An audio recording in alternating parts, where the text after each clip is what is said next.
بسم الله الرحمن الرحيم لله رب العالمين والصلاة والسلام على سيد المرسلين نبينا محمد وعلى آله وصحبه أجمعين ما بعد শ্রদ্ধা ভাইয়েরা, আমরা আগের অধ্যায়ের আলোচনা ছিল আমাদের, সেটা হলো কি কেউ বলতে পারেন? তওবা। চমৎকার। এই তওবা সংক্রান্ত অনেকগুলো হাদিস বলা হয়েছে। আজকে আরও কয়েকটা হাদিস বলার পর নতুন অধ্যায়ে আমরা চলে যাব ইনশাআল্লাহ। সেই হাদিসটা হলো হযরত ইমরান ইবনে হুসাইন রাদিয়াল্লাহু তাআলা থেকে বর্ণিত। তিনি বলেন যে জোহাইনা গোত্রের এক মহিলা রাসূল আকরাম সাল্লাল্লাহু আলাইহি ওয়াসাল্লামের কাছে আসলেন। তখন সে গর্ভবতী, কিন্তু তাইলে প্রমাণ সাথেই আছে। গর্ভবতী অবস্থায় এসে বললো, হে আল্লাহ রসুল, বলে যে আমি তো ব্যভিচারের কারণে গর্ভবতী হয়ে গেছি, এখন আপনি শাস্তি পাওয়ার উপযুক্ত, দণ্ডবিধি আপনি আমার উপর কায়েম করবেন, বাস্তবায়ন করবেন। তখন রসুল আকরাম সাল্লাল্লাহু আলাইহি ওয়াসাল্লাম, আর তো সাক্ষী খোঁজার দরকার হয় না নাকি? খোঁজার দরকার হয় যখন গর্ভবতী, তখন আর সাক্ষী লাগে? হ্যাঁ, ঠিক না? এরকমভাবে বর্তমান যুগে ইবনুল কাইয়্যিম রাহমাতুল্লাহ বলছেন যে বর্তমান যুগে তো আপনার আগের যুগের মতো যে ঘর কোনো ফাঁকা আছে ছিদ্র দিয়ে তাকাইবে এরকম সুযোগ আছে? এত সুন্দর করে বিল্ডিং বানায়, এখন যদি কেউ ক্যামেরা লাগে ওটাকে পরিষ্কার ভিডিও করে ফেলায়, তাইলে 4 জন সাক্ষী লাগবে? হ্যাঁ, লাগবে না। এখানে এটা যে শক্তিশালী প্রমাণ, এর চাইতে বড় প্রমাণ আছে? মনিকা লুইসকির সাথে যখন আপনার ক্লিন্টনের কি সমস্যা হয়েছিল, বিশ্বাস করে না, পরে যখন হোয়াইট হাউসে আসি ভিডিও ছেড়ে দিল ওর সামনে, দেখা যায় যে খেলা শুরু হয়ে গেছে, তখন তো আর কি করার কি আছে, নিজেরটা নিজেই দেখতেছি, ঠিক না? তো সুতরাং আপনার এটা হচ্ছে প্রমাণ। এখন আবার খুঁজতে গেলে যে 4 জন সাক্ষী নিয়ে আসো, খুঁজেও পাওয়া যাবে না, ঠিক না? দেখা করবে আপনার ছিদ্র আছে কোনো করে? হ্যাঁ, তাইলে এখন যে ব্যবস্থা আছে আপনার প্রমাণ হিসেবে যেটা গ্রহণযোগ্য, সেটা হচ্ছে কি ভিডিও রেকর্ড। কারণ এটার মধ্যে কোনো গোজামিল নেই, সরাসরি একবারে পরিষ্কার, সেটা রেকর্ড করা সম্ভব। সুতরাং এটা হচ্ছে এর বিকল্প। যাই হোক, তখন রসুল আকরাম সাল্লাম যেরকম মায়েজ আসলামী যখন আসছিলেন রসুল আকরাম সাল্লামের সাথে পুরুষ, সে আসি বললো যে আমি বেবিচার করেছি, আমার উপর কি আপনি দণ্ডবিধি কায়েম করুন। তখন রসুল আকরাম সাল্লাম কি মাথা ঘুরিয়ে ফেললেন বারবার বলার পর, তারপরে জিজ্ঞাসা করলেন যে এর মাথার মধ্যে কোনো সমস্যা আছে কিনা, মানে নিশ্চিত হইতে চাইলেন যে ওর কোনো সমস্যা আছে কিনা। তারপর সবাই বললেন না, এর সব ভালো। তখন পরবর্তীতে রসুল আকরাম গ্রহণ করলেন যে ঠিকই সে কি ব্যবচার করলো, তারপরে তার উপর কি দণ্ডবিধি কায়েম করা হলো। কিন্তু এই জয়না গোত্রের এই মহিলা সম্পর্কে কি রসুল ইসলাম আর প্রমাণ খুঁজলেন না, কারণ সে মহিলা নিজে আসে বলে যে আমি ব্যবচারের কারণে গর্ভবতী হয়ে গেছি, তখন আর খোঁজার কি দরকার পড়ে না। প্রমাণ তার সাথে আছে। তো এই কারণে আপনার রসুল আকরাম সাল্লাল্লাহু আলাইহি ওয়াসাল্লাম সাথে সাথে বললেন কি, যে আহসিন ইলাইহা, তার অভিভাবককে বললেন যে এর প্রতি একটু দয়া করবে। এখান থেকে একটা কথা বোঝা যায় যে আপনি কেউ যদি অপরাধ করে ফেলে, আপনি দ্রুত তার সাথে দুরাচার করবেন না, এটার সঠিক বিচার হইবে কি তার সাথে আপনি দুর্ব্যবহার করতে পারেন না, এটা হচ্ছে শরীয়তের পলিসি। কিন্তু এখন আরব দেশে এরকম করতো না, কিন্তু এখন শুরু হয়ে গেছে। যখন মানুষ শরীয়ত না মানে, যেমন পুলিশ বিভাগ কাউকে কি আপনি মারতে পারবে না, সে যতই অপরাধী হোক। অপরাধ যদি প্রমাণিত হয়, তারপরে দণ্ডবিধি যেটা প্রশাসন দিবে, বিচার যেটা করা হবে, তখন তার শাস্তি আসবে, এর আগে কোনো শাস্তি নেই। অপরাধ করছে, এটা শাস্তি তো নিশ্চিত থাকবেই, কিন্তু তার আগে আপনি ধরে মাত্র মারতে শুরু করবেন, সেটা হইতে পারে না, এটা শরীয়ত মানে না। এখানে রসুল আকরাম বলছেন সে তো ব্যভিচার করছে ঠিকই, কিন্তু তার অভিভাবককে বললেন যে এর প্রতি দয়া করো, মানে এর সাথে ভালো ব্যবহার করো। দণ্ডবিধি সময় আসলে কি আপনার কায়েম হবেই। এটা একটা চমৎকার একটা এ হাদিস থেকে বাইরে হয়। কি বললেন যে যতক্ষণ পর্যন্ত বাচ্চা না হবে ততক্ষণ পর্যন্ত এর প্রতি দয়া করতে হবে, ঠিক মতো একে রাখতে হবে। তাইলে বোঝা গেছে একজনের অপরাধে আরেকজন অপরাধী হয় না। কারণ বাচ্চা যেটা পেটে আসে ওটা তো জীবিত, এটাকে জীবন দেওয়া হয়েছে। যদি জীবন না আসতো তখন ফেলে দেওয়ার ব্যবস্থা ছিল, কিন্তু যখন জীবন এসে গেছে তখন কি আর এটাকে নষ্ট করা যায় না। কিন্তু জীবন আসার আগে 4 মাস পুরো হয়ে গেলে জীবন আসে বাচ্চার মধ্যে। এর আগে যদি কারো ডাক্তার বলে যে এই বাচ্চা সমস্যার সৃষ্টি করবে, অভিজ্ঞ কোনো ডাক্তার যে শারীরিক কোনো সমস্যার সৃষ্টি করবে বা এরকম ব্যবচার জাতীয় কিছু হয়, নষ্ট করে দেওয়া যায়। কিন্তু যখন আপনার কি আসবে, রুহ এসে যাবে, যেটা 4 মাস পুরো হইলেই রুহ আসে, সুতরাং ওই সময় আর হত্যা করা যাবে না, কারণ তার প্রাণ আর এই মহিলার প্রাণ একই, হিসাব একই, সেও একজন এও একজন, দুইজন। সুতরাং একজনের কারণে আরেকজন কি, প্রত্যেকের মূল্য সমান, প্রাণী, দোনোটাই প্রাণী, এও মানুষ ও মানুষ। সুতরাং কোনোটাকে অবমূল্যায়ন করা যাবে না। অনেকে বলবে যে কই যে এটা কই যে গাছের মতো, এটা হচ্ছে ফল, গাছ থাকলে ফল আরও দিবে নাকি? শরীয়তে এটা বলে না। গাছ থাকলে ফল দিবে এটা কি নিশ্চিত? ফল যদি না দেয়, হ্যাঁ ঠিক না? না, আপনার দোনোটার প্রাণ তখন সমান, দোনোটার প্রাণ তখন সমান। সুতরাং ওটাকে হত্যা করা যাবে না, হত্যা করা যাবে না। চেষ্টা করতে হবে কি দোনোটাকে রক্ষা করার। তখন রক্ষা করতে গিয়ে যদি কোনোটা মরে যায় তখন করার কিছু নেই, কিন্তু চেষ্টা করতে হবে দোনোটাকে রক্ষা করার, এটা হচ্ছে ব্যবস্থা। যাই হোক, তো এখন কথা হলো কি যে ওকে বলা হয়েছে যে যখন গর্ভ মানে প্রসব না করবে ততক্ষণ পর্যন্ত কি ওকে রাখবে, সুন্দরভাবে রাখবে, তারপরে নিয়ে আসবে। তাইলে একজনের দোষে আরেকজন দোষী হইতে পারে না। একজনের দোষী ওই বাচ্চার কোনো দোষ নাই যেটা পেটে আসছে। কিন্তু বর্তমানে দেখা যায় যে প্রশাসন অনেক সময় আগের যুগে ছিল না, পুরুষের জন্য তার স্ত্রীকে দোষী করে, ওকে জেল দেয়, পুরুষের কারণে তার ছেলেকে আপনার কি আক্রমণ করা হয় না, এটা শরীয়তে বলে না। ওরা তাজিরু ওয়াজিরাতুন বিজরা উখরা, একজনের কারণে আরেকজন কি শাস্তি পাইতে পারে না। কিন্তু যদি ওর সাথে কোনো কাজের মধ্যে সহযোগী হয় সেটা ভিন্ন ব্যাপার। কিন্তু এছাড়া আপনার কি করতে পারে না, একজনের জন্য আরেকজনকে, আপনি ওকে পাইলেন না, ওর বাড়ির থেকে কয়েকজনকে ধরে নিয়ে গেলেন, ঠিক না? হ্যাঁ, এরকম হতে পারে, ওকে খুঁজতে হবে।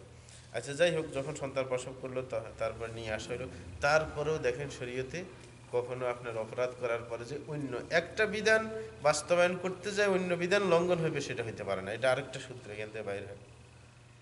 যেমন পর্দা রক্ষা করা, আপনি দণ্ডবিধি কায়েম করবে, কায়েম করার সময় পর্দা লঙ্ঘন হইতে পারে, কারণ সে লাফালাফি করলে পরে আপনার কাপড় চোপড় খুলে যাবে।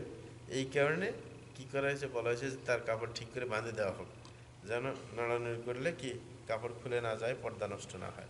সুতরাং আপনার এক বিধানের কারণে আরেক বিধান লঙ্ঘন হবে না, যে মরে যাবে, সুতরাং পর্দা কিসের নাকি? আরে ডাক্তার যখন দেখিয়ে ফেলবে কিছু অংশ, বাকি অংশ দেখলে কি? অনেক আছে এক জায়গায় অপারেশন করবে না, যতটুকু জায়গা ওর দরকার অতটুকুই খুলবে যদি পুরুষ ডাক্তার হয়, আর বাকি অংশ খোলা তার জন্য না যায়। যখন একটু দেখে বললে সবটা দেখতে হবে, এটা কোনো কথা প্রয়োজন? আপনি প্রত্যেকটা বিধান ঠিক মতো মানতে হবে, একটার জন্য যে আরেকটার আপনি কোনো ভ্রুক্ষেপ করবেন না, সেটা কোনো হতে পারে না। তারপরে যখন তাকে কাপড় চোপড় বেঁধে দেওয়া হলো, তারপর তাকে রজম করা হলো, পাথর মারা হলো। রজম হচ্ছে বিধান বিবাহিত পুরুষ মহিলার, যদি কেউ বিবাহিত থাকা অবস্থায় তার নিজের স্ত্রী আছে, মহিলার স্বামী আছে, তারপরেও সে ব্যভিচার করে, তার শাস্তি কি পাথর মেরে ফেলবে। কিন্তু যে বিবাহিত না তাকে কি 100 বেত্রাঘাত করবে, কিন্তু ওকে না, কারণ ও তো আল্লাহ তাকে নিয়ামত দিল, তার বউ আছে, ওর স্বামী আছে, কিন্তু তারপরেও কেন সে উল্টো কাজ করতে যাবে? এই কারণে তাকে আর দুনিয়ার থাকারই দরকার নেই। বুঝে গেছে এর ভিতরটা খারাপ হয়ে গেছে, এর ভিতরটা খারাপ হয়ে গেছে। কারণ একজনের আচ্ছা সম্পদ আছে, তারপরেও চুরি করে, তাইলে এর কি চিকিৎসা? এর মারা ছাড়া কোনো পথ আছে? এর তোর আর চুরি করার কি দরকার? এরকম না, একজনের পয়সা নেই, খাইতে পারে না, তাইলে চুরি করলে একটা যুক্তিকতা আছে, যে মূর্তি ছিল পরে এখন, আর একজনের টাকা কড়ি আছে, সব আছে, কোনো সমস্যা নেই, তারপরে চুরির অভ্যাস ছাড়তে পারে না, ঠিক না? একজনে বুড়ো হয়ে গেছে, তারপরে বেবিচার ছাড়তে পারে না, আরে তোমার বুড়ো হয়ে আবার কি, সময় শেষ তারপরেও, তাইলে এগুলো বড় অপরাধী না? হ্যাঁ, এই হয়েছে অবস্থা। হ্যাঁ, তো সুতরাং এটা হয়েছে খেয়াল করার বিষয়। তো বলা হয়েছে যখন আপনার কি করা হইলো, পাথর মেরে ফেলা হলো, হ্যাঁ, তারপরে হযরত ওমর রাদিয়াল্লাহু আনহু একটা কথা বললেন, যে রসুলকে বললেন যে তুসাল্লি আলাইহি ইয়া রাসূলুল্লাহ, বলে যে আল্লাহ রসুল আপনি এর নামাজ পড়তেছেন, জানাজার নামাজ, অথচ সে বেবিচার করছে। দেখেন, এক অপরাধের কারণে উনি মনে করছেন যে এর আর কোনো কি, এর জন্য দোয়া টোয়া কিছুই চলবে না, এর নামাজও পড়া চলবে না। না, রসুল আকরাম সাহেব বললেন যে না, লাকাদ তাবাত তাওবাতান লাউ কুসিমাত বাইনা 70 মিন আহলিল মাদিনাতি লাওয়াসিআতহুম, বলে যে এই মহিলা এমনভাবে কঠিন তওবা করছে, যেই তওবাকে যদি মদিনার 70 জনকে ভাগ করে দেওয়া হয়, সবার গুনাহ মাফ হয়ে যায়। সুবহানাল্লাহ, মানে তওবাটা কত শক্তিশালী দেখেন, শুধু একজনের না, এটা যথেষ্ট না, 70 জন ক্ষমা পেয়ে যাবে, এত কঠিন তওবা আল্লাহর কাছে করছে। তাইলে তওবা যদি পাওয়ারফুল হয়, তাইলে একবার সব চুরমার করে দেয়, ঠিক না? এটা হচ্ছে কথা। কিন্তু তওবার মতো তওবা করতে হবে, এমন তওবা না যে পিছন দিয়ে আবার ফিরে তাকাইবেন না, পিছন দিকে ফিরে যাবে না। তওবা করছেন যে সামনের দিকে, পিছন দিকে না। একজন ধূমপান করতে তওবা করছে, আবার গ্রানা এসে অন্তর কিলবিল করে নাকি? হ্যাঁ, না, চলবে না, ঘৃণা আসতে হবে, যেটার থেকে তওবা করবেন ওটার প্রতি ঘৃণা আসতে হবে, মানে পিছনে ফিরার আর কোনো চিন্তা নেই। তাইলে এই তওবা কঠিন হবে এবং পূর্বের সমস্ত গুনাহ জলে পড়ে শেষ করে দেবে। হ্যাঁ, তো এই মহিলা এরকমভাবে কি করছেন, আপনার তওবা করছেন। এবং রসুল বলছেন যে এ তো আপনার ধরা না দিলেও পারত, তো নিজে নিজে আসছে। সে বলে যে ওয়াহাল ওয়াজাদতা আফদাল মিন আন জাদাত বিনাফসিহা লিল্লাহি আযজা ওয়া জাল, তুমি কি এমন কাউকে পাইছো যে আল্লাহর জন্য নিজের জীবন দিয়ে ফেলছে, আল্লাহর বিধান কায়েম করার জন্য নিজে আসি ধরা দিয়ে নিজে দণ্ডবিধি কায়েম করার ব্যবস্থা করছে, ওকে তো ধরে নিয়ে আসে নাই কেউ। তাহলে এর চাইতে বড় তওবা কি হইতে পারে যে নিজের জীবন দিয়ে দিল আল্লাহর বিধানটাকে বাস্তবায়ন করার জন্য। কথা বুঝে আসছে?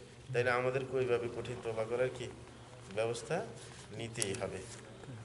আরেকটা হাদিসের মধ্যে হযরত ইবনে আব্বাস এবং আনাস রাদিয়াল্লাহু তাআলা থেকে বর্ণিত, তিনি বলেন যে রাসূল আকরাম সাল্লাল্লাহু আলাইহি ওয়াসাল্লাম ইরশাদ করেন, লাউ আন্না লিবনি আদম ওয়াদিয়ান মিন যাহাবিন আহাব্বা আন ইয়াকুনা লাহু ওয়াদিয়ান ওয়া লা ইয়ামলা আফাহু ইল্লা তুরাব ওয়া ইয়াতুবুল্লাহু আলা মান তাব। রাসূল বলেন যে আদম সন্তানের আমাদের প্রত্যেকের লোভ আছে নাকি নাই? হ্যাঁ, কারোর বেশি কারোর কম, কেউ নিয়ন্ত্রণ করে কেউ নিয়ন্ত্রণ করে না, এই আর কি। আর নিয়ন্ত্রণ হারা হয়ে গেলে ধরা পড়তে হয়। হ্যাঁ, বানরের মতো। বানরকে ধরে কিভাবে? লোভের মাধ্যমে। বানর সবচাইতে লোভী।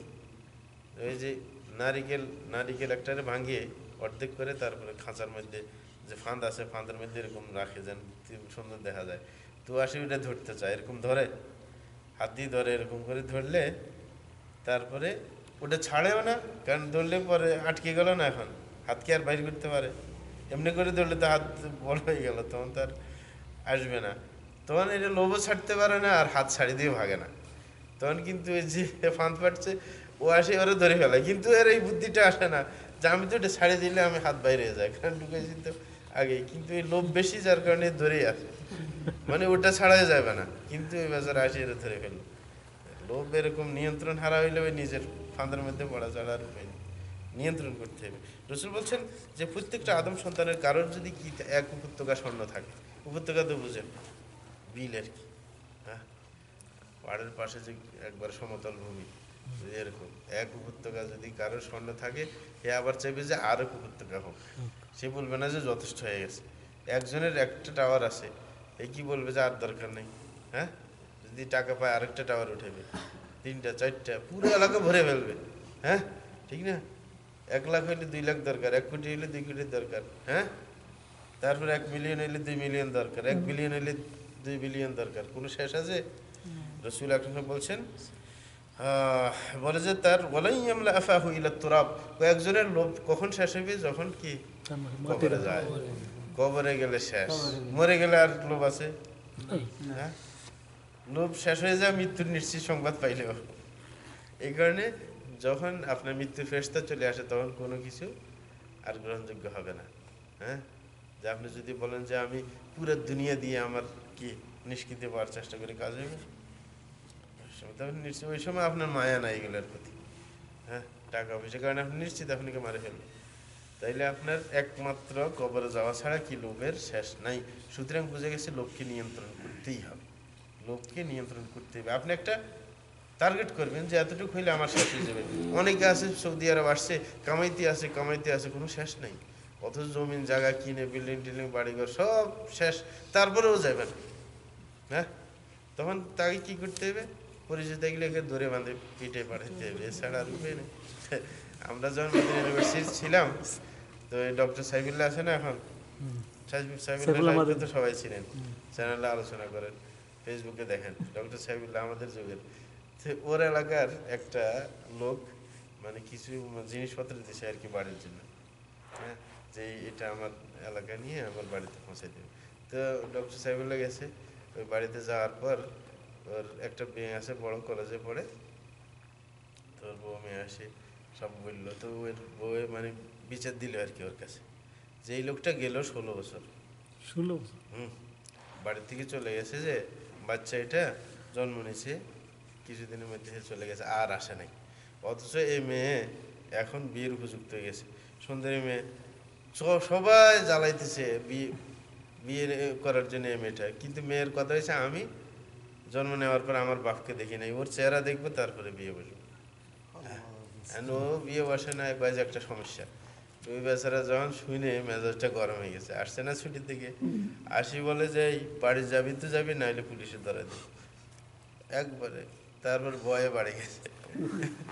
এই জাতীয় লোকেরা যে যাইতে চাইবে না, না একে কঠিনভাবে এরকম ধরে ভয় দেখায় বাড়িতে পাঠিয়ে দেবে। কারণ অপরাধ আমরা যখন যেখানে KKMC-তে ছিলাম, হাফরুল বাতিলে এক বুড়া এরকম 14 বছর বাড়ি যায় না, বুড়া হয়ে গেছে। এখন এর বাড়ির কথা বললে মেজাজটা গরম হয়ে যায়, এর তখনই গরম হয়ে যায়, মারতে আসে। তো আমার অনেকে আবার কোণঠাসা করতে চায়, তো আবার যে পুলিশের বিচার দেয়, এখন আবার ধর্মীয় সেন্টার যায় বিচার দেয়, হাইয়ার কাছে বিচার দেয়। তো ওর যখন কান্নাকাটি দেখে আবার দাঁড়িয়ে পাকা, তো সবাই দয়া লাগে। কিন্তু যখন কেউ বলে দেয় 14 বছর বাড়ি যায় না, কয়েছে আরাম এটা বাগাই, কিন্তু কারণ এটা বিশাল অপরাধ। বাড়ি যাবে না, 14 বছর বাড়ি যাবে না, তুই ফ্যামিলি কি করবে? হ্যাঁ, তো অপরাধ। এই জাতীয় লোক মানে এগুলো ঘাট ধরে পাঠাইতে হবে। হ্যাঁ হ্যাঁ, তো এই জাতীয় অপরাধী। হ্যাঁ, তো বলতেছে কারণ লোভ শেষ নেই, তার লোভ শেষ হবে না। বলে যে আরেকটা বছর দেখি, আরো কিছু জমক, আরো কিছু জমক, কিন্তু জমতে জমতে আর মৃত্যু আসে, ঠিক না?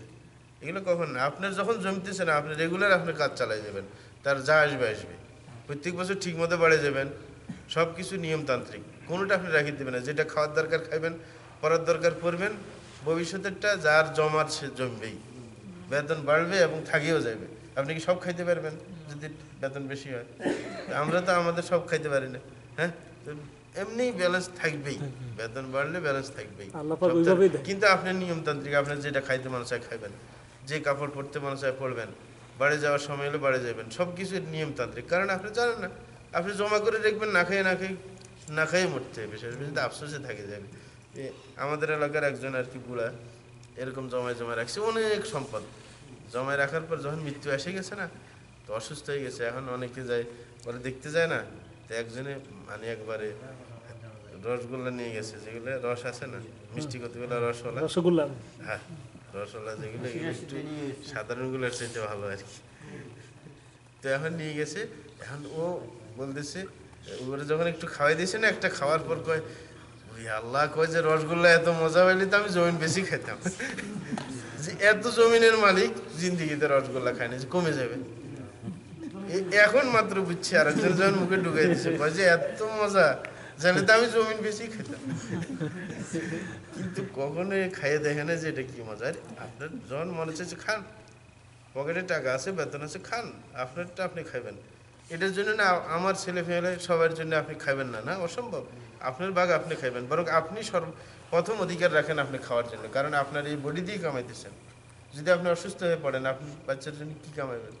না, আপনার কাজ আপনি ঠিক রাখেন, আপনার খাওয়া শরীর সব, তারপরে আপনি ফ্যামিলির দিকে খেয়াল রাখেন। যদি বেতন কম হয় ব্যালেন্স রাখেন, হ্যাঁ, কিন্তু আপনার না খেয়ে সব জমা করবেন, অসম্ভব, এটা অপরাধ। এই জাতীয় এগুলো বড় অপরাধ, সুতরাং সতর্ক থাকবেন। লোভের কোনো শেষ নেই, কিন্তু আল্লাহ সুযোগ রেখেছেন ওয়াইতুবুল্লাহ আলা মান তাব, বলে যে এই লোভ কিন্তু পাপ। রাসূল বলছেন আল্লাহর কাছে তওবা করলে ঠিক হয়ে যাবে, যে আমি অপরাধ করছি। কারণ লোভে পড়লে, লোভের কারণে মানুষ বেশি অপরাধ করে। টাকার লোভের কারণে কেউ যদি টাকা মেরে দেয়, ওকে মারতে যায়, ওকে হত্যা করে।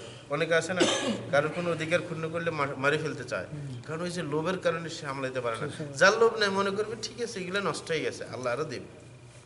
যারা ধৈর্যশীল মানুষ, লোভ নাই, এরা কিন্তু কিছু নষ্ট হয়ে গেলে এত ফিরে পেরেশানি করে না, মনে করে আল্লাহ অন্যখান থেকে আরও দিয়ে দেবে।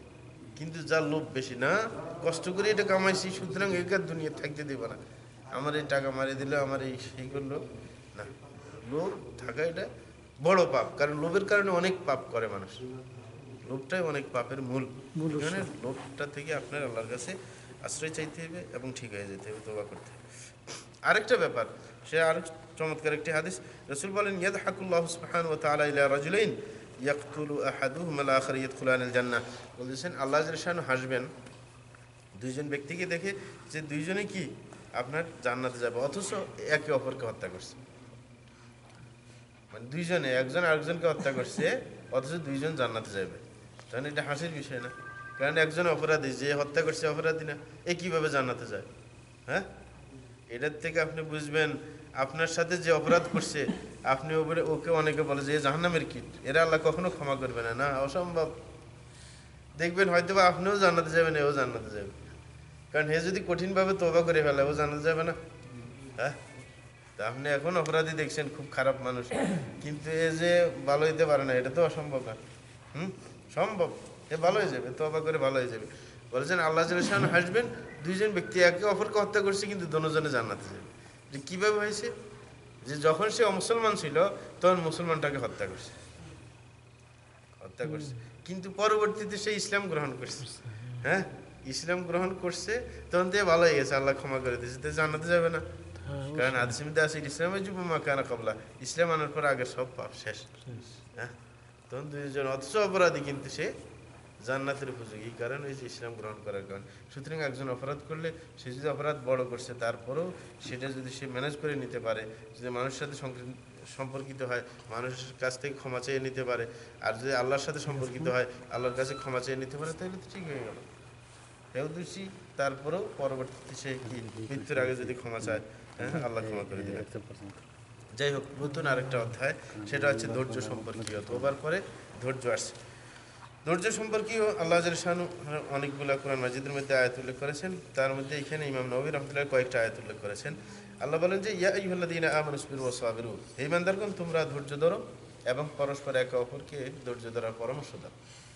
হ্যাঁ, আপনি নিজেও ধৈর্য ধরবেন, আরেকজনকেও ধৈর্য ধরার জন্য বলবেন, কারণ ধৈর্য ধরা ছাড়া সব কিছু হাসিল করা সম্ভব না, নাকি? ইবাদত করতে ধৈর্য লাগে, কামাই করতে ধৈর্য লাগে, নাকি? সব কাজে ধৈর্যের দরকার। এই কারণে ধৈর্যের গুরুত্ব অনেক বেশি। ধৈর্য ধরতেই হবে। বিপদ আসলেও ধৈর্য ধরা লাগে, নাকি? হারাম থেকে বাঁচতেও ধৈর্য ধরা লাগে, নাকি? ধৈর্যের সব জায়গায় দরকার। অন্য আয়াতের মধ্যে আল্লাহ বলেন ওয়ালানাবলুওয়ান্নাকুম বিশাইইম মিনাল খাউফি ওয়াল জু'ই ওয়া নাকসিম মিনাল আমওয়ালি ওয়াল আনফুসি ওয়াথ থামারাত ওয়া বাশশিরিস সাবিরিন। আল্লাহ বলছেন যে আমি তোমাদেরকে পরীক্ষা করব। তাইলে পরীক্ষা আল্লাহ করবেন, এমনি ছাড়ে দেবেন না, কিন্তু এই পরীক্ষাতে পাশ করতে হবে। আল্লাহ বলেন যে আমি পরীক্ষা করব তোমাদেরকে ভয় ভীতি দিয়ে। অনেক সময় দেখা যাচ্ছে যে ভয় লাগবে। বাংলাদেশে যারা বিরোধী পার্টির আছে, আতঙ্কে আছে নাকি না? ভয় নেই? হ্যাঁ, এই যে ভয় আছে। বলছো আরেকটি সে আপনার ক্ষুধা দিয়ে। অনেক সময় দেখা যায় যে খানার সুযোগ নাই, টাকা নাই, কি খাইবে, দেখা খিদে কষ্ট পাইতেছে, এটা আরেকটা পরীক্ষা। আল্লাহ দেখবে যে এরকম পরীক্ষা করলে ফেল করে না, ভয় পাইলে যদি আল্লাহর উপর নাখুশ হয়ে যাবি, আল্লাহর উপর খুব দেখায় যে আমারই কেন এরকম সমস্যা ফেলবে, খিদে যে আমি খাইতে পারি না, তা আমাকে কেন দেখলো আল্লাহ খিদে ফেলানোর জন্য, নাকি? নাকি বলে যে না আল্লাহর ইচ্ছা, যে ইনশাল্লাহ কি খানা মিলে যাবে একসময়, একটু ধৈর্য ধরে, নাকি? হ্যাঁ, সেটা তো বলে যে পরীক্ষা করবো। অনাকসি মিনাল আমওয়ালি ওয়াল আনফুস, সম্পদের ঘাটতি দিয়ে আল্লাহ পরীক্ষা করবে। দেখা যায় এক জায়গায় ইনভেস্ট করছেন, টাকাগুলো মারি গেল, এটা ঘাটতি না? এটা দিয়ে আল্লাহ পরীক্ষা করতেছে। পরীক্ষা করে দেখে যে কি কয়, হ্যাঁ, আল্লাহর গালি দেয় নাকি আবার, যে আমি কষ্ট করে টাকা কামাইছি, আবার এখন ইনভেস্ট করলাম, আরেকজন খাইয়ে দিল। হ্যাঁ, না, ধৈর্য ধরতে হবে। এটাও এক পরীক্ষা, এটা এক পরীক্ষা যে আপনি টিকেন কিনা, পরীক্ষা পাশ করেন কিনা আল্লাহ দেখবে। ওয়াল আনফুস, আপনার মানুষ মারে আল্লাহ পরীক্ষা করবে। আপনার বাচ্চা অনেক দিন আশা ভরসা করে যে ছেলে হয় না, শেষ পর্যন্ত হয়েছে, কয়দিন পর মরে গেছে। এখন আপনার কি অবস্থা? এই আল্লাহ এটা পরীক্ষা করতেছে যে আপনি এই অবস্থায় কি করেন, বলেন কি, যে আল্লাহর ব্যাপারে কি বলেন। না, এটা পরীক্ষা, ধৈর্য ধরতে হবে। যে আল্লাহর ইচ্ছা নিয়ে গেছে, আবার এর বিকল্প আরেকটা দেবেন, হ্যাঁ, নাকি? এইভাবে বলছে ওয়াসসামারাত, এবং ফল ফলাদির ঘাটতি দিয়েও আল্লাহ পরীক্ষা করবেন। আপনি দান বলছেন, দেখা যায় ভালো করে ফসল আসে নাই, গাছ, ফলের গাছ লাগাইলেন, ফল ভালো করে ধরে নাই, নাকি? এটা একটা পরীক্ষা। আপনার এরকম আল্লাহর উপর ক্ষোভ দেখানোর কিছু না, যে আল্লাহর ইচ্ছা। এখন যদি না হয়, ইনশাল্লাহ আগামী বছর বেশি আসবে, আল্লাহ আমার সব ঘাটতি পূরণ করে দিবে। সম্ভব না? আরেক বছর বেশি দান হইলে গত বছরগুলো মেকআপ হইতে পারে, অবশ্যই হবে। সুতরাং আল্লাহর পক্ষে সবই সম্ভব। আর গাছে যদি বেশি করে ফল দেওয়ার 2-3 বছরটা একসাথে ধরতে পারে, নাকি? তাই বলছে অবশ্যই সাবিরিন। আল্লাহ বলছেন আপনি বলবেন যে ধৈর্যশীল যারা, তাদের জন্য খুশি সংবাদ। ধৈর্য না ধরলে কিন্তু দুঃসংবাদ। তাহলে এই যে পরীক্ষা, এগুলো আল্লাহ করবেন, কিন্তু পরীক্ষা পাশ করতে হবে, এটা হচ্ছে আসল কথা। আল্লাহ বলেন ইন্নামা ইউওয়াফাস সাবিরুনা আজরাহুম বিগাইরি হিসাব, যে ধৈর্য এমন একটা আমল যেটার বিনা হিসাবে সওয়াব। এবং রমজানের যে রোজার সওয়াব যে বিনা হিসাবে, এটা কিসের কারণে হয়েছে? ধৈর্যের কারণে। কারণ রোজা রাখতে ধৈর্য লাগে না, সকাল থেকে সন্ধ্যা পর্যন্ত না খায়, অথচ ঘরে কি আছে, ভাত আছে, ধনী মানুষ, ধৈর্য না ধরলে রোজা থাকা যাবে? এই কারণে ধৈর্যের কারণে রোজার দাম বাড়ে গেছে। হ্যাঁ, এই ধৈর্যটা এমন একটা আমল যেটার সওয়াব আল্লাহ গনে দেবেন না, বিনা হিসাবে দেবেন, এত বেশি। সুতরাং ধৈর্যের গুরুত্ব আছে। বর্তমানে মনে করে যে রাগ দেখাইতে পারে এই আসল মরদ, নাকি? না না, আপনি ধৈর্য ধরতে পারলে এটাই আসল। গরম দেহে হলে কাজ হইতে আল্লাহ বলেন ওয়াস্তাঈনু বিস-সাবরি ওয়াস-সালাহ ইন্নাল্লাহা মা'আস-সাবিরিন। আল্লাহ বলছেন যে তোমরা ধৈর্য এবং নামাজের মাধ্যমে তোমরা সহযোগিতা নিতে পারো যে কোনো কাজের ব্যাপারে। আপনার কোনো একটা কাজ হচ্ছে না, তাইলে সহযোগিতা আল্লাহর কাছে চাইবেন কিসের মাধ্যমে? প্রথম ধৈর্য, ধৈর্য ধরতে হবে। আপনি দোকান একটা খুলছেন, ব্যবসা করবেন, লাভ হয় না, গ্রাহক আসে না, এখন আপনার কি করতে হবে? আল্লাহর কাছে সাহায্য চাইতে হলে ধৈর্য প্রথম ধরতে হবে। না হয় না, এখন ইনশাল্লাহ হইবে। হ্যাঁ, অনেক আছে এরকম দ্বিধা ধন্যতায় ভোগে, কি আপনার এটা ধরে একবার প্রথমে লস হয়ে গেলে আরেকবার ধরতে ধরতে এর বয়সে শেষ হয়, কিন্তু আর কাজ হইল না। আরে যখন একটা আপনি বুঝে শুনে ধরবেন, ধরার সময় ধরার পরে যদি দেখা যায় আপনার লাভ হইতেছে না, এইবার পলিসি করেন কিভাবে মানুষকে আপনি এদিকে ফিরেবেন, পলিসি করেন। হ্যাঁ, যেটার আপনার অভিজ্ঞতা আছে সেটা ধরবেন সেই কাজ, এবং ধরে আপনি দক্ষতা অর্জন করেন, পলিসি গ্রহণ করেন, মানুষকে আকৃষ্ট করার ব্যবস্থা করেন, তাইলে তো আল্লাহ এটার মধ্যে নেয়ামত দিয়ে দেবে। অনেকে আপনার খানা পাকায় অনেক টাকা কামায়, নাকি কামায় না? বিয়ে শাদিতে যারা আমরা চট্টগ্রাম থেকে গণি পাচ্ছিলাম, দেখা যায় যে এক অনুষ্ঠানে টাকা নেয় কত, 30,000, 40,000, 1 লাখ বর্তমানে বাবরচি পাকাই দিবে। বড় বড় অনুষ্ঠান যেগুলো, হ্যাঁ, যারা বড় বাবরচি চায় এদের এদের বেতন বেশি। আর বেচারা খানা পাকানো এটা কঠিন কিছু, কিন্তু এটার মধ্যে নতুনত্ব আনতে পারছে, নিজের দক্ষতা দেখাইতে পারছে, সুতরাং ভ্যালুয়েবল হয়ে গেছে, মানে এখন তার মূল্য বেড়ে গেছে। আপনি বাগান আপনি কয় টাকা দিবে, ওই বেচারা 30,000 দিয়ে নেওয়ার জন্য রাজি আছে নাকি? হ্যাঁ, এটা দক্ষতা হয়েছে আসল। আপনি কিভাবে আপনার যেই কাজ ধরলেন এটার মধ্যে দক্ষতা অর্জন করতে হবে, তখন আপনি দেখবেন আপনার মতো অন্যজন থাকলেও আপনাকে নিয়ে যাবে নাকি এক্সপিরিয়েন্স। হ্যাঁ, এটা হচ্ছে দক্ষতা। দক্ষতা আমি হাফরাল বাদন থাকতে এক মেকানিক আর কি, মানে একটা মেকানিকের এক ওয়ার্কশপ এলাকা আছে না, ওই এলাকার বাইরে দূরে একটা ওয়ার্কশপ দিয়েছে। তা আমি বললাম যে তোমার মাথা ঢিলে এসে আসলে এইখানে মানুষ মরতে আসবে, বলছে না মরতেই আসবে আমার কাছে। বলে যে ওই কেউ ঠিক না করতে হলে আমার কাছেই আসা লাগে, ঠিক না? এরকম দক্ষতা থাকলে পরে দেখলাম যে ওর এখানে গাড়ি রাখারও জায়গা নেই, সব ওইখানে আসে, খবর নেই ও কই গেছে, পুরো এলাকায় খবর নিবে কই গেছে। দক্ষতা হয়েছে আসল। আপনি এবার যেখানে থাকেন আপনি খুঁজে বের করবেন যে লোকটা কই। এখানে দক্ষতার দরকার, মানুষের সাথে আচার ব্যবহার সুন্দর করেন। আমি দেখলাম এক মামা সাহেব আমাদের আগের এলাকায় এত মানে মানুষের সাথে আচার ব্যাপারে এত সুন্দর, সৌদিরে সবাই এসে এসে প্রশংসা করে, ওর প্রশংসা আমাদের কাছে যে এর মতো মানুষ হয় না। সেই কি কারোর সাথে কোনো রাগ নেই। একটা বেগালা আছে, এর বেগালায় নিঃশ্বাস ফেলানোর জায়গা নেই, সব সৌদি এসে এখানে ঢুকবে। এর কথা এর গালি দিলে যে তুই খুশি না হলে আরো দুইটা দে, ভালো লাগে আরো দুইটা দে, সমস্যা কি, তোর খুশি লাগলে আরো দে। মানে ওর কাছে রাগ টাগ নাই। বাকি নিচে এই মাসে আসে নাই, টাকা চাইবে না। এমনি শুধু ওরে দেখলে কবে যে মনে হয় সমস্যা আছে, মানে আবার না মনে করে দিলে আরো সমস্যা, কিন্তু চাইবে না, বলবে তুই টাকা দিস নাই কেন, বলার ঢং দেখেন, বলে তোর কোনো সমস্যা আছে তাইলে আচ্ছা একটু পরে দিস। হ্যাঁ হ্যাঁ, এরকম মানে দেখলে মনে হয় তোর সমস্যা আছে, কোনো তো অসুবিধা নেই। হ্যাঁ, আপনার চালাকি। এইবার ওই যে ওই বলে দূরের এলাকার থেকে এর কাছে আসে, দেখ যে ওর সামনে কত আপনার কি বেগালা আছে, কিন্তু ওই অনেক দূর থেকে গাড়ি চালা এর কাছে আসবে, এর একটু সুন্দর কথা শোনার জন্য, মানে সুন্দর কথা বলে, ব্যবহার ভালো দেখায়। হ্যাঁ, তাইলে এটা হচ্ছে আপনার কেন হইতেছে না, এটা নিয়ে গবেষণা করেন যে আমি এটা ব্যবসা ধরছি, ধৈর্যের সাথে আপনি গবেষণা করেন, পলিসি বাইর করেন, আল্লাহর কাছে দোয়া করেন। না আপনি এটা ধরবেন ওটা ধরবেন ওটা ধরবেন, পরে কিছুই হইতো, হ্যাঁ, পরে সব ফল। হ্যাঁ, এই কারণে আল্লাহ বলছেন যে ধৈর্য এবং নামাজের মধ্যে আরেকটা কি, নামাজ পড়ে আল্লাহর কাছে দোয়া করতে হবে।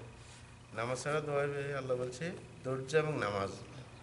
নামাজ ধরেন না, এমনি নামাজ না পড়ে শুধু দোয়াই করেন, কাজ হবে নাকি? মাধ্যম তো আল্লাহ বলে দিলেন ওয়াস্তাঈনু বিস-সাবরি ওয়াস-সালাহ। দুইটা জিনিসের মাধ্যমে আপনি যে কোনো জিনিসের সফলতা অর্জন করবেন। কিসের মাধ্যমে? আল্লাহকে বলবেন ধৈর্য অবলম্বন করতে হবে, আরেকটা নামাজ। নামাজ আর ধৈর্যের মাধ্যমে আল্লাহ সহযোগিতা চাইবেন যে আল্লাহ আমি ধৈর্য ধরছি। হ্যাঁ, আল্লাহর কাছে বলবেন আল্লাহ তোমার বিধানগুলো পালন করতেছি, আল্লাহ আমাকে সহযোগিতা করুন। তারপর দেখবেন একদিন কাজ হয়ে গেছে। আল্লাহ বলছেন ইন্নাল্লাহা মা'আস-সাবিরিন, আল্লাহ ধৈর্যশীল যারা এদের সাথে আছেন। এদের সহযোগিতা আছেন। অন্য আয়াতের মধ্যে আল্লাহ বলে ওয়ালা নাবলুওয়ান্নাকুম হাত্তা না'লামাল মুজাহিদিন হাত্তা না'লামাল মুজাহিদিন মিনকুম ওয়াস-সাবিরিন। আল্লাহ বলছেন আমি পরীক্ষা করব, কারণ আমাকে জানতে হবে বাস্তব ফিল্ডে যে আপনার কে আল্লাহর জন্য জেহাদ করে আর কে ধৈর্য ধরে, এটা জানতে হবে। নতুবা আল্লাহ চাইলে কি মুসলমানদেরকে যুদ্ধে না লাগিয়ে এমনি কাফের মারি দিতে পারেন না? অবশ্যই পারে। আরে আল্লাহ যদি বলে যে সব আমেরিকা আজকে ধ্বংস হয়ে যাক, 1 মিনিট লাগবে না, শেষ। 1 সেকেন্ডে হ্যাঁ, 1 সেকেন্ডও লাগবে। কিন্তু না, আল্লাহ বলে যে আমার দেখা লাগবে, তুমি আমার জন্য লড়াই করো কিনা আমার দেখতে হবে নাকি। এই কারণে অন্য কি করে সেটা আমার দেখার বিষয় না। না, ধর্ম আল্লাহ টিকে রাখবে। অনেকে বলে যে তাইলে আমার কি দরকার, আমার দরকার খেদমত। আরে ওটা না, ধর্ম আল্লাহ টিকেবে, কিন্তু আমি কি করছি আমার লাভটা আমি খুঁজবো, আমি কি কতটুকু করছি ধর্মের জন্য, তাইলে তো আমি আখেরাতে জান্নাত পাইব। ধর্ম তো আল্লাহ টিকেবে যতদিন টিকানোর কথা। হ্যাঁ, কিন্তু তাই বলে কি আমি জান্নাত পাই যাবে নাকি? আর আমার পাইতে হইলে আমাকে কাজ করতে হবে। আমি কতটুকু করে আমি আখেরাত কামাইতে পারছি, অন্য না করুক এটা আমার দেখার বিষয় না। আমি কতটুকু করছি, কারণ আমার জান্নাত পাইতে হবে, আমার কাজ করতে হবে। অন্য করুক না করুক সেটা আমার দেখার বিষয় না। আমারটা আমি করবো, আমার জান্নাত দরকার। বলে যে না এই কাজ আমি করবো, আরেকজন তো করতেছে না, হে করতেছে, হে লাভ করতেছে। আরেকজনের দোকান একটা খুলছে, আপনি তারপর খুলেন কে? হ্যাঁ নাকি? যে ও খুলছে যাকে আমাদের এলাকার জন্য যথেষ্ট হয়ে গেছে না। যখন দেখি এক জাতি একটা খুলছে, দেখবেন 2 বছরের মধ্যে আরো 3টা ওই জাতি হয়েছে। দেখছি যে না এটা চলে। শেষ পর্যন্ত দেখা যায় যে আরো 10টা খুলছে, তখন আস্তেই করে গাও কি ভাগ হয়ে গেছে, তখন কমে আসছে, ঠিক না? কিন্তু এতে এটা বলে না ওই ক্ষেত্রে, ওই যে না ওই বছরে খুলছে, মানুষের কাজ হয়ে যেতেছে এর দিয়ে, আর খোলার দরকার নেই। দুনিয়ার ক্ষেত্রে এলে কি ঠিক মতোই বুঝে, কিন্তু আখেরাতের ক্ষেত্রে এলে কয় যে না মসজিদ একটা হইতেছে, ধনী লোক আসে তো আমার ছাড়া এলাকার মধ্যে, এরা টাকা দিতে হয়ে যাবে, আমার দেওয়া লাগবে। আর তোমার দেওয়া লাগবে তোমার জান্নাত কেনার জন্য। হ্যাঁ, ও দিবে ওরটা কিনবে, তো ওর দিকে তাকায় থাকার কি দরকার আছে? ওরটা হে দিবে, তোমারটা তুমি দিবে। আল্লাহ তো দেখতে চায় তুমি কি দিতেছ, তুমি আল্লাহর জন্য কি করতেছো, আল্লাহর সন্তুষ্টি তুমি কিভাবে চাও। এখানে সাহাবীদের মধ্যে এটা ছিল, যখন বদর যুদ্ধে অংশগ্রহণ করতে পারে নাই, কিছু সাহাবা কসম খাইছে আল্লাহর সাথে যে আল্লাহ আমি যদি দ্বিতীয় আরেক যুদ্ধে যাইতে পারি, আমি দেখাই দেবো যে আমি কি করতে পারি আপনার জন্য। হ্যাঁ, এটা তো আমার দেখাই দিতে হবে যে আমি জান্নাতের জন্য কি করতে পারি, আপনার সন্তুষ্টির জন্য আমি কি করতে পারি, আমি দেখাই ছাড়বো, ঠিক না? তো এটাই সে আল্লাহ দেখতে চায়। কিন্তু আল্লাহর দিনে আল্লাহ কায়েম রাখবেন, সব কিছু নিয়ম তাদের চলতে থাকবে, কিন্তু আমি আপনি কি করতেছি সেটা হচ্ছে আসল, সেটা হচ্ছে দেখার বিষয়। নাকি বুঝে আসে না? আল্লাহু আকবার। আরেকটা হাদিসের মধ্যে রাসূল আকরাম বলেন আত-তুহুর শাতরুল ঈমান, যে পবিত্রতা কি ঈমানের অঙ্গ। তাইলে ঈমানের জন্য পবিত্রতা দরকার। এই পবিত্র কিন্তু 2 ভাগের, বাহ্যিক পবিত্রতা এবং কি হ্যাঁ অন্তর সম্পর্কীয় বা আভ্যন্তরীণ পবিত্রতা। আপনার অন্তর পবিত্র হইতে হবে, অন্তরের মধ্যে শয়তানি, উপরে আপনার কি পরিষ্কার পরিচ্ছন্ন হলে গোসল টোসল করে ভালো করে কি সেন্টেন মারে থাকবেন, একবারে ফ্রেশ মানুষ না, ভিতরে কালো হইলে আর শেষ, ওরা মানুষ দেখতে পারে না। হ্যাঁ, উপরে চেহারা সুন্দর হলে যদি ভিতরে মানুষ গুটি চালে মানুষের পিছনে, ওরে ক্ষতি করে ওরে দেখতে পারবে কেউ? হ্যাঁ, অনেকে যখন চরিত্র খারাপ হয় তখন এরকম বলে। আমাদের এলাকায় একজনে বিয়ে করছে, তো একজনে বলতেছে ওর বউ বলে যে পুরো থানার মধ্যে এত সুন্দরী নাই এর বউর মতো, কিন্তু ওর আবার অবস্থা ভালো না, মানে মুখ খারাপ, বেশি কষ্ট দেয় স্বামীকে। তো ঝগড়া লাগলে স্বামীর সাথে, স্বামী কয় তোর সুন্দরের গর্ব দেখাস, বলে যে এই যে গাছ আছে না করে গাছে বাগল যখন খোলা হয়, খোলালে ওটারে তো সাদা দেখা যায়, তোর সাদা দিয়ে কি হবে? তাহলে ওর সাদার আর মূল্য থাকলো না, কারণ ওর দুর্ব্যবহার করে, তাহলে ওর চেহারার কোনো মূল্য আছে? হ্যাঁ, আপনার সব ঠিক হইতে হবে, ভিতর বাইরে সব ঠিক, এটা হচ্ছে আসল কথা। পবিত্রতা ঈমানের অঙ্গ মানে কি অন্তর পবিত্র হইতে হবে, অন্তরের মধ্যে কোনো কি কুফরি মনোভাব থাকতে পারবে না, শিরকি মনোভাব, মুনাফিকি মনোভাব, হ্যাঁ পাপের চিন্তা, এগুলো থেকে মুক্ত হইতে হবে অন্তর। আর বাহ্যিক তো পবিত্রতা আছে, অপবিত্র হইলে পবিত্রতার বিধান আছে শরীয়তে, এটা তো এখন বলার বিষয় না। হ্যাঁ, এটা ফেকার বিষয়। যাই হোক, আর আল্লাহ রসুল বলতেছেন আলহামদুলিল্লাহ তামলাউল মিজান, যা আলহামদুলিল্লাহ পড়লে কি পাল্লা ভারী হয়ে যায়, মানে এটা ভারী করে একটা জিনিস আলহামদুলিল্লাহ বলবেন, তাইলে পাল্লা আছে না যেটা দিয়ে আল্লাহ যেটা আমল মেপেন ওটা ভারী হয়ে যাবে যত পড়তে পারেন। বলে যে সুবহানাল্লাহি ওয়া আলহামদুলিল্লাহ তামলাআন তামলা মা বাইনা সামাওয়াতি ওয়াল আরদ, আর সুবহানাল্লাহ আলহামদুলিল্লাহ এই দুইটা কি করে আকাশ জমিনের মাঝখানে যে গ্যাপ আছে সেটা পূরণ করে ফেলে, এত সওয়াব। বলছে ওয়াসসালাতু নূর, বলে যে নামাজটা হচ্ছে আলো। আচ্ছা, এবার আলো ছাড়া আপনি কি করবেন? একজনে নামাজ পড়ে না, এ জান্নাতের পথ দেখবে না। এটা তো কেমন দিন আলো আলো দিবে, আপনার সামনে সামনে থাকবে, আপনি এবার ঠিক মতো জান্নাতে বুঝতে পারবেন। হ্যাঁ, এবং আপনি যদি নামাজ পড়েন দুনিয়ার ব্যাপারেও আপনার বুদ্ধি বেশি হবে। এই কারণে দেখেন একই পর্যায়ে আপনারা দেখবেন যারা সত্যিকার দিনদার এদের পলিসির সামনে কাফেররা পারে না, নাকি পারে? আমাদের দেশের দেখেন যারা ধর্ম মানে এদের যে পলিসি বা শক্তি, যে ধর্ম মানে না তাদের শক্তি এক না। কারণ একে আল্লাহ সহযোগিতা করে, কারণ এই নামাজি আলো দেখায়, পথ দেখায় যে এমনি এমনি করবে, ঠিক না? কিন্তু ওই যে জোট ভারী হওয়ার কারণে বাহিনী টাইনি এগুলো দিয়ে মানে একটু দাপট দেখায় আর কি। কিন্তু যদি বাহিনী সরাই ফেলে ফিল্ডে লাগাই দেয়, কে থাকবে? যে ধার্মিক এই তো থাকবে। হ্যাঁ, মানে আল্লাহর পক্ষ থেকে আলো পাইছে, এর অন্তর পরিষ্কার, এখানে কোনো দ্বিধা দ্বন্দ্ব নাই যে জয় আমার হইবে, তখন পালাইবে না সে, কিন্তু ওই বেটা লাভ দিয়ে পালাইবে যে কিসের জন্য যুদ্ধ করবো, নাকি? এই কারণে এক রাজনীতি করে একজনে বলতেছে, কয় যে হুজুর, কয় যে মারামারি তো করি করি করে, কিন্তু ধার্মিকদের সাথে মারামারি লাগলে কয় যে যখন আল্লাহ আকবর বলি মারতে আসে তখন চিন্তা হয় কি রে, আমি মুসলমান না মুসলমানে যে আল্লাহ আকবর বলি মারতে আসে, ঠিক না? তো এরকম অবস্থা হচ্ছে যে ঠিক না হইলে তারপরে তাইলে নামাজটা হচ্ছে আলো। আলো ছাড়া আপনি চলতে পারবেন না। অন্ধকারে যদি আপনার আলো দুইটা আছে না, চোখ যদি আলো বন্ধ হয় হাঁটতে পারবেন? তাইলে জান্নাতের পথ খুঁজে পাইতে হলে কি নামাজের আলো দরকার। আর নামাজটা হচ্ছে আলো। ওসাদ কত বোরহান, আরেকটি হচ্ছে সদকা খায়রাত হচ্ছে আপনার প্রমাণ। আচ্ছা, প্রত্যেক জিনিসের প্রমাণ লাগে। জমিনের দলিল লাগে নাকি লাগে না? আপনি জমিনের মালিক, প্রমাণ কি? দলিল আছে আমার নামে।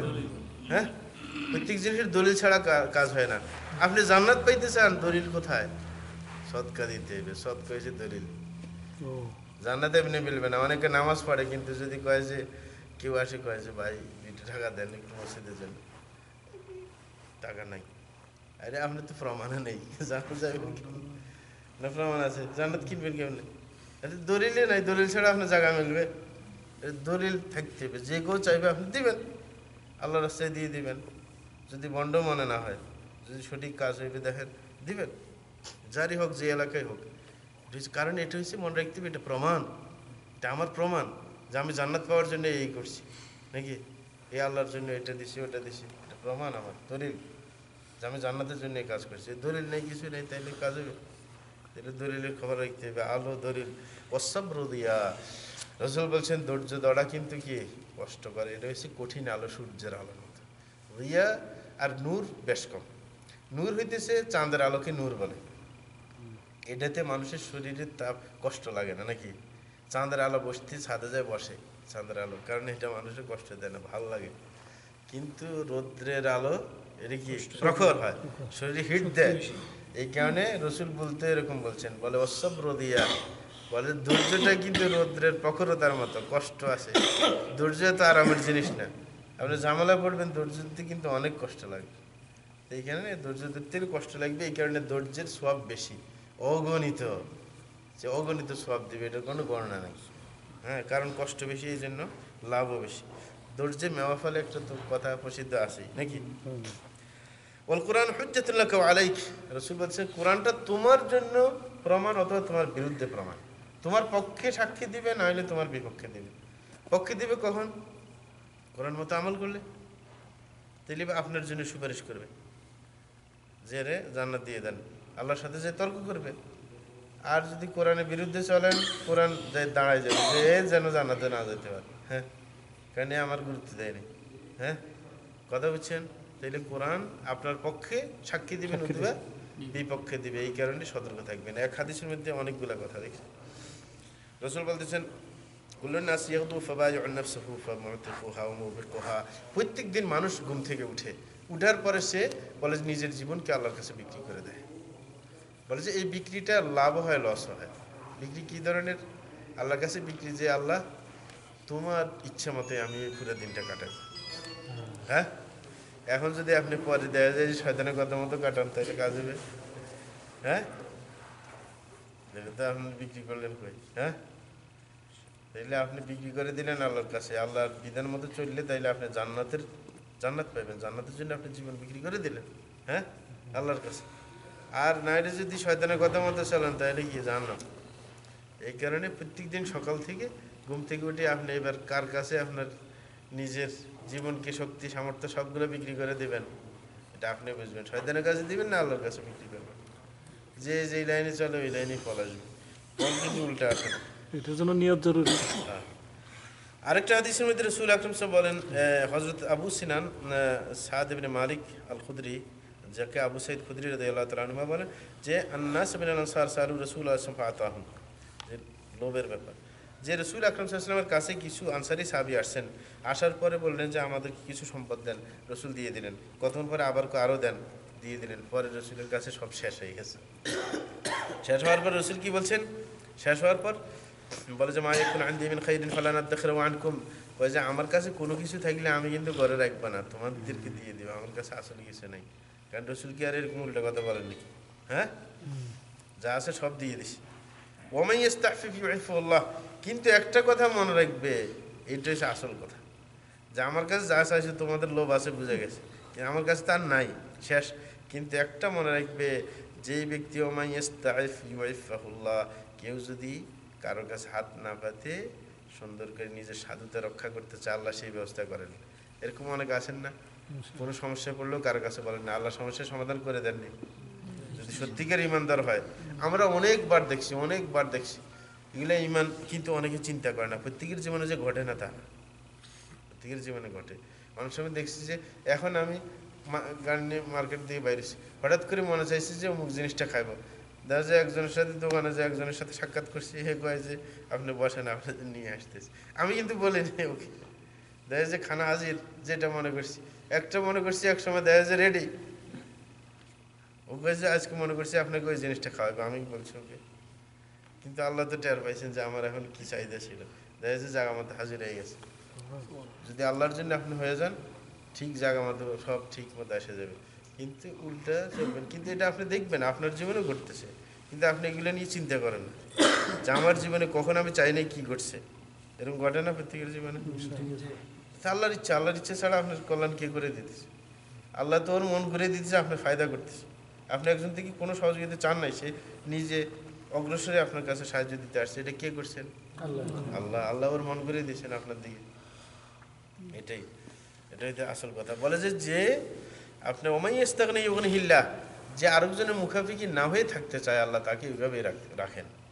তাহলে আপনি যে কোনো ব্যাপারে আরেকজন হাত পাতার অভ্যাস থাকলে, অনেকে দেখা যায় অনেক গরিব, দিল্লিতে এক ব্যাংক, আপনার সরকার বলছে একবার, ভারত সরকার, যে দিল্লির ব্যাংক চলতেছে কার টাকা দিয়ে?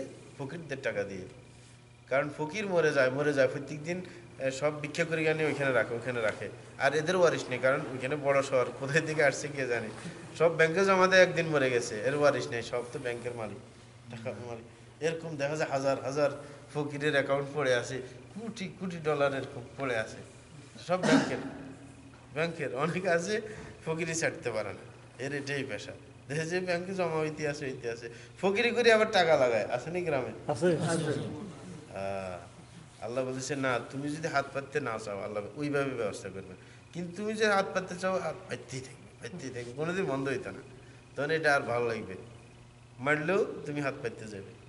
অনেকের ছেলে সন্তান আছে এরকম, বাপের বদ অভ্যাস, দেখা যায় যে বোকা দিয়েও পারে না, আছে না এরকম? না শুনে নাই, বদ অভ্যাস হয়ে গেলে এরকম হয়ে যায়। তো বলতেছেন এবং যে ব্যক্তি ধৈর্য ধরতে চায়, চেষ্টা করে, আল্লাহ ধৈর্য ধরার শক্তি দেন। একজনে কয় যে না, এই বেটার ধৈর্য নাই, না, এটা কি অর্জন করা সম্ভব? আল্লাহ রাসূল বলতেছেন তুমি চেষ্টা করো, ধৈর্য ধরো, চেষ্টা করলে আল্লাহ ক্ষমতা দিয়ে দিবে। হ্যাঁ, তাহলে ধৈর্য, এটা চেষ্টা করলে কি পারা যায়। আর আল্লাহ রাসূল বলতেছেন ওমা উতিয়া আহাদুন আতাআন খায়রান ওয়া আওসা মিনাস সাবর, বলে যে বিশ্বের মধ্যে আল্লাহর এমন কোনো দান নাই যেটা উত্তম কিসের থেকে? ধৈর্য থেকে। যে ব্যক্তি ধৈর্যশীল সে সবচাইতে ভাগ্যবান, কারণ ধৈর্যের চাইতে বড় কোনো দান আর নাই। ধৈর্য দিয়ে ধরতে পারছে সে সফল জীবনে, কারণ ধৈর্যের ভিত্তিতে সব কাজ হয়। কারণ ওই যে সহযোগিতা চাইতে বলছেন আগে আয়াতের মধ্যে, ধৈর্য একটা নামাজ, তাহলে এটা বিরাট একটা পুঁজি না? অবশ্যই বিরাট। আল্লাহু আকবার। লম্বা কাহিনীর দিকে আর যাবে না, আরেকটা হাদিস বলতেছি। সময় আর কতটুকু আছে? অনেক তো সময় গেছে। হ্যাঁ, মাত্র? আচ্ছা, বলতেছে সুহাইব ইবনে সিনান রাদিয়াল্লাহু আনহু বর্ণিত, তিনি বলেন যে রাসূল সাল্লাল্লাহু আলাইহি ওয়াসাল্লাম ইরশাদ করেন, আজাবান লিআমরিল মুমিন ইন্না আমরাহু কুল্লাহু খাইর ওয়া লাইসা যালিকা লিআহাদিন ইল্লা লিল মুমিন। রাসূল বলতেছেন মুমিনদের একজন খাঁটি ঈমানদার, তার ব্যাপারটা খুবই আশ্চর্যজনক। বলে যে তার শুধু লাভে লাভ, তার লস হয় না। দেখেন এবার আমরা সবাই ঈমানদার নেই, এই কথা চিন্তা করতে হবে। রাসূল বলছে ঈমানদারের লস নাই, ঈমানদার কখনো লস হইতে পারে না। ঈমানদারের লস বলতে কিছুই নেই। বলেছে তার সব লাভ লাভ। কিভাবে লাভ হইতেছে এরপর বুঝেন। বলতেছে ইনা সাহাবাত হুসাররাও শাকার ফাকানা খায়রাল্লাহ, যদি তার লাভ হয়ে যায় কোনো জিনিস, আল্লাহর কাছে কৃতজ্ঞতা আদায় করে যে আল্লাহই দিছে আমাকে, আল্লাহ শুকরিয়া আদায় করে, কয় যে এটা লাভ, শুকরগুজার হওয়া এটাও আমল, এটাও সওয়াবের কাজ, তখন আল্লাহ খুশি হয়ে যায়। আর বলছে ওয়াইনা সাহাবাত হুদাররা সাবার ফাকানা খায়রাল্লাহ, যদি কোনোখান দিয়ে লস হয়ে যায় ধৈর্য ধরে, কয় যে না এটা আল্লাহর ইচ্ছা, আল্লাহ যেটা চাইছেন তাই হয়েছে, মানে রাগ করে না, তখন কয় যে হেড লস নেই। হেড লস কিসের? ধৈর্য ধরছে, আল্লাহ সওয়াব দিয়ে দেবে, আল্লাহ এখানে অন্য জায়গা দিয়ে ঘাটতি পূরণ করবে। তাইলে ইমানদার, তার কোনো লস নেই, কোশ্চিন কালেও লস নেই। লাভ হইল লাভ, লস হইল লাভ। কারণ লসটার লাভ কীভাবে পরিণত করে? ধৈর্যের মাধ্যমে। ধৈর্য ধরলে আল্লাহ সওয়াব বেশি দিয়ে দেবেন, যদি লাভ হয়ে গেল। তাইলে কোনো সময় লস হয়? তাইলে এখন ধৈর্য ধরবেন নাকি ধরবেন না? আপনার সব সময় কি লাভের দরকার। লাভ হইলে আপনি কৃতজ্ঞতা আদায় করবেন, লস হইলে ধৈর্য ধরবেন। আরেকটা হইতেছে রসুল আকরাম সাল্লাল্লাহু আলাইহি ওয়াসাল্লামের যখন মৃত্যু ঘনেই গেছে, তখন রসুলের কষ্ট হইতেছিল। হযরত ফাতেমা রসুলের মেয়ে, সে তো এরকম অস্থিরতা দেখাইবে, বলছে ওয়াকার বাবা তা, যে আমার বাপের কত কষ্ট হইতেছে, ঠিক না? রসুল কি বললেন? লাইসা আলা আবিকা কারবুন বাদাল ইয়াউম, আজকের পরে আর তোমার বাপের কষ্ট হইত না। এটা কিন্তু খেয়াল রাখবেন, মুমিনের কষ্ট বারবার হয় না, কিন্তু যে কাফের হের কষ্ট লাগিয়ে থাকবে। আজকে কষ্ট, কালকে কষ্ট, পরশু কষ্ট, মৃত্যুর সময় কষ্ট, মৃত্যুর পরেও কষ্ট। কারণ রসুল বলতেছেন আজকের পরে কষ্ট শেষ, আলাতুল জান্নাত একবার কষ্ট শেষ। আজকে যে মৃত্যুর সময় কষ্ট হইতেছে, তোমার বাপের মনে করবে শেষ হয়ে গেছে, এই কষ্ট শেষ, আর কোনো কষ্ট নাই তোমার। ইমানদার যে কষ্ট দুনিয়াতে করবে, দ্বিতীয়বার আর কষ্ট নেই। দুনিয়াতে কষ্ট করবে এবং কোনো ভুল চুক হইলে আল্লাহর কাছে ক্ষমা চাই রেডি হয়ে থাকবে, বাস মৃত্যুর পর আর কোনো কষ্ট নাই, আরাম আর আরাম আরাম। কিন্তু আপনি যদি দুনিয়াতেও কষ্ট, আখিরাতেও কষ্ট, দুনিয়াতে কষ্ট পাইলেন আবার উল্টা চললেন, তাইলে দোনো যুগে কষ্ট হইতো না? দুনিয়াতেও কষ্ট, আখিরাতেও কষ্ট, তা আপনি কোনটা চান? দুনিয়াতে অল্প সময়, এই কারণে এখানে একটু কষ্ট করেন, বিশাল সময়ের মধ্যে আরাম করেন, এটাই তো বুদ্ধিমানের কাজ। আপনি সবই কষ্ট করবেন, এটা তো মূর্খের কাজ, এটা যে নির্বোধ তার কাজ। সুতরাং আমরা এটা করতে পারি না। কারণ রসুল বলছে তোমার চিন্তা নেই, আজকের পর আর কোনো কষ্ট নেই। তারপরে যখন উনি ইন্তেকাল করলেন, তখন বললেন যে হ্যাঁ আমার বাপ, ওই যে আল্লাহর ডাকে সাড়া দিয়েছেন। তারপর বললেন যে জান্নাতুল ফেরদাউস ওনার কি ঠিকানা? কারণ রসুল তো বলে দিলেন তোমার বাপের আর কষ্ট নেই। পরে হযরত ফাতেমা নিজে নিজেই বলতেছেন জান্নাতুল ফেরদাউস আমার বাপের ঠিকানা। তারপরে বলতেছে জিবরিলের কাছে ওনার মৃত্যুর খবর দিলাম, আর জিবরিল তো খবর আগেই পেয়ে গেছে, ওনার খবর দেওয়া লাগে। তো বলতেছেন যখন দাফন করা হয়েছে, এটা মহিলাদের মনটা নরম থাকে। এখন দাফন করছে, দেখেন এইগুলো কিন্তু গুরুত্বপূর্ণ কথা। আমার দেশে অনেকে আছে কয় যে রসুল মরে নাই। হ্যাঁ আছে নাই? রসুল মরে নাই। আচ্ছা তাইলে কাকে দোষী করলো? সকল সাহাবায়ে কেরামকে। এক দুইজন সাহাবা ছিল তখন? হ্যাঁ, বিদায় হজের সময় কত সাহাবা ছিল? লক্ষাধিক সাহাবা। তা আপনি সবাইকে দোষী করলেন না? সবাই এর দাফন করে দিয়েছে যেত মানুষটাকে। হ্যাঁ, তো সবাই কিন্তু অপরাধী হিসাবে বিচার করা দরকার নাকি? অনেক পুরান বিচার হয়, তাহলে এখন এদেরকে বলার দরকার সাহাবাদের বিচারের জন্য আদালত কায়েম করে নাকি, যেত মানুষটাকে দাফন করে দিয়েছে। হ্যাঁ, তো বলে যে যখন মৃত্যু হয়ে গেছে দাফন করে দিল সবাই, তখন মহিলা আবেগী হয়ে বলতেছে, বলে যে আতাব তানফুসুকুমান তাহতু আলা রাসূলিল্লাহ সাল্লাল্লাহু আলাইহি ওয়াসাল্লাম, কয় যে তোমাদের কেমনে মনে চাইলো যে রসুলের গায়ের উপর মাটি দিতে? কেউ বলে নাই যে অপরাধ করছো, কিন্তু মনের আবেগের কথা আর কি। মানে এর যেরকম কষ্ট লাগছে, ওদেরও তো কষ্ট লাগছে, কিন্তু ওইগুলো তো পুরুষের তো বিবেক আছে নাকি? এই মহিলার মধ্যে তো আর আবেগই না, বুঝছে মৃত্যুবরণ করছে, সুন্দর করে দাফন কাফন করে দিতে হবে, এর দায়িত্ব আদায় করছে। এখন যদি মহিলা কয় যে আমার ছেলেটারে দাফন কেমনে করছে তুমি, তখন আপনি কি মাটির উপর রেখে দেবেন? হ্যাঁ, দাফন না করে? আপনি পুরুষ, আপনি বুঝেন যে এটা দাফন করতে হবে। বউ যদি কয় তোমার কেমনে মনে চাইলো ছেলেটারে তুমি মাটি নিয়েছে, হ্যাঁ ঢুকে দিয়ে চলে আসলে, হ্যাঁ কিন্তু মহিলার কথা। তাইলে আপনার সত্যিকার রসুল আকরাম সাল্লাল্লাহু আলাইহি ওয়াসাল্লাম কি মৃত্যুবরণ করছেন, সাহাবায়ে কেরাম কি ঠিক মতো দায়িত্ব আদায় করে দাফন করে দিয়েছেন, এটা হচ্ছে আসল কথা। আরেকটা হইতেছে, তাই লিখে এনে শেষ করে দিন। ওয়াসাল্লাহু আলা নবিয়িনা মুহাম্মদ ওয়া আলা আলিহি ওয়াসাহবিহি। একটা প্রশ্ন বলতে পারো? একটা প্রশ্ন শেখ আমি করি, আর এটা ডাইরেক্ট লাইভ, হ্যাঁ, এটা হলো ডাইরেক্ট এই ইউটিউবে এখানে যাবো। আচ্ছা দেন, তিনটে বলো, অসুবিধা নেই। তো ঠিক আছে, যারা প্রশ্ন করেন করেন, আর এটা কিন্তু এডিটিং নেই শেখ, ডাইরেক্ট ফেসবুক আর এই শেখ এক মিনিট। জি। দুইটা প্রশ্ন। কোনো ব্যক্তি